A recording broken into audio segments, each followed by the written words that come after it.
Hello and welcome to another episode of the Calumet Wilderness with Sam Love. I am your host, Sam Love. Happy to be joining you for the first time in 2023. This will mark the third year that I've been doing this project, and no ending in sight at this moment. What I do with this video blog is document the ecological and cultural heritages of the Calumet bioregion. And by that, I mean all of the land that drains into the Calumet River system.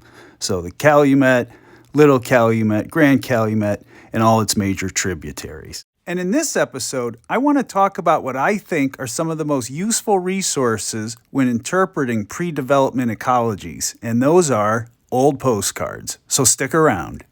I'll be showing postcards of Gary, Indiana. Right around the time that you have enough advancement in photography, reproduction, color printing, mass production, cardboard, all that is right around the time that Gary, Indiana is being invented out of a wilderness or a wasteland, according to some of the chroniclers of the time. But what these images, and they're mostly based off photographs of the city, what these artifacts show us is a transitory time between when it was a wilderness and when it became this industrial powerhouse of the Midwest. So with just a little bit of context, we can read the landscape and get a sense of what the area looked like before it was leveled. This is one of my favorites. This was from a photograph taken on April 18th, 1906, which is the day that work on constructing the town of Gary began.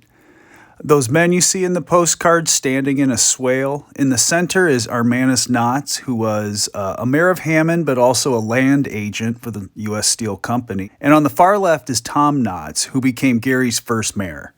That dune you see behind them, that's part of the High Tolleson shoreline, which is the previous shoreline to the one at the current lakefront, the Lower Tolleson shoreline. And behind that dune was Gibson's Run, which originally emptied into the Grand Calumet River at Buchanan Street. We'll talk about that some other time. But here we get such a great sense of what the area of downtown Gary looked like before it was downtown Gary. And this shoreline stretches all the way into Hammond and then begins to curve in a northwest direction as you reach the state line. Here we see a view of the construction of Broadway and 6th Avenue. I don't know if this is looking north or south, but if you look in the background, you can see that undulating terrain of the dune and swale. Where the Hotel Gary stands today at 6th and Broadway was a giant open wetland that was believed to be about 75 feet wide and up to 6 feet deep, and it caused all kinds of trouble for the people surveying and leveling and laying these streets in early downtown Gary. And just to give some sense about how difficult this work was, the previous photo was made in April and 1 block to the north. This was made 6 months after that. Very slow progress. Following this set of dunes west about half a mile, we come to what is today Borman Square Park, originally West Side Park, and then for a while Jefferson Park. As the story goes, the steel company men were having a lunch one day near the area where the town was to be located and found this part just too pretty to tear down.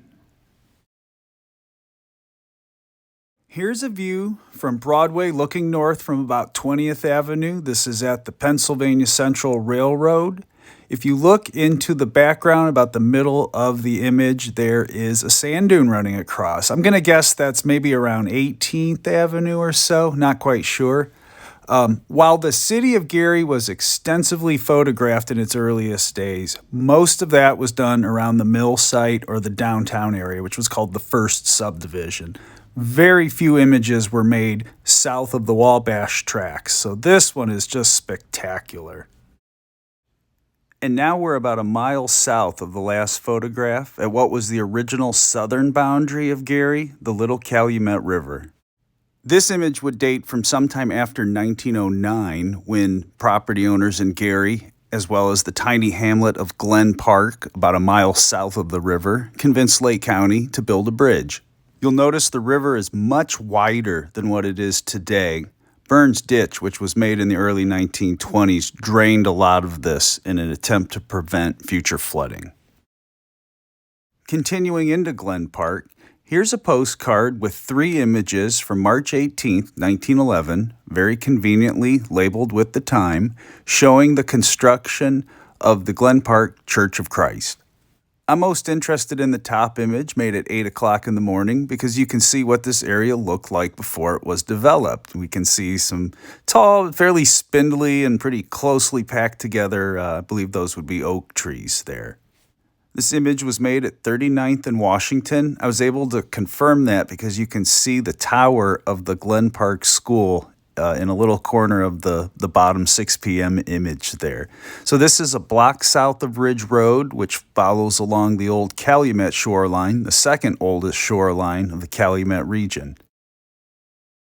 Now, as I've said when we've used old maps as sources, the map is not always the territory. Similar principle applies here. Just because it's an image on a postcard doesn't mean it's historic. Here, we see the Hotel Gary with 2 to 3 times as many floors as it's ever had. And this has been going around Facebook every so often, the belief that this actually happened. It never did. This is an aspirational image meant to promote the hotel and promote the image of the city. Context is always key, and that's certainly the case for this next one. This one shows Beach Drive, Dunes Park, Gary, Indiana, the highway with a national reputation. Well, there's no Beach Drive in Gary, and there's never been a Dunes Park in Gary. So what exactly is this? I'm not quite sure. It looks a bit like Marquette Drive and Marquette Park, but that's never been called Dunes Park. US 12 has always been called the Dunes Highway, but it's never been landscaped like this. And the Indiana Dunes State Park, which was opened in 1925, 2 years before this was postmarked, isn't in Gary. It's 11 miles east in Chesterton. This one reads, first house built in Gary, residence of August Blocker, built 1883. Now, if you know even just a little bit about Gary history, you're probably thinking, wait a minute, that's wrong. Miller, Tolliston, 1850s. I'm pretty sure they're going by the original boundaries of Gary here, which were Colorado Street to the east and Grant Street to the west. Blocker lived in an area that was known as Calumet Heights. There was a little rail stop along the Baltimore and Ohio Railway between Miller and what is today downtown Gary. I've seen Calumet Heights described as anything from a mile east of downtown Gary to upwards of 5 miles around the vicinity of Lake Street, where that meets Lake Michigan. Well, those are just a few of the dozens upon dozens of postcard images that capture the earliest days of Gary, Indiana, and the wilderness that it came out of. Here we see Gary's first residential and business street. This was called Euclid Avenue. This is roughly where the South Shore tracks run west of the Metro Center at Broadway today. Well, I'll be back with more adventures in the Calumet Wilderness soon. If you like this video, please click the like button and click the subscribe button if you're interested. I do new videos every 2 weeks or so. And please check out some of the other videos I've done about the ecological heritage of Gary, Indiana. All right, until the next time, take care and have a happy new year.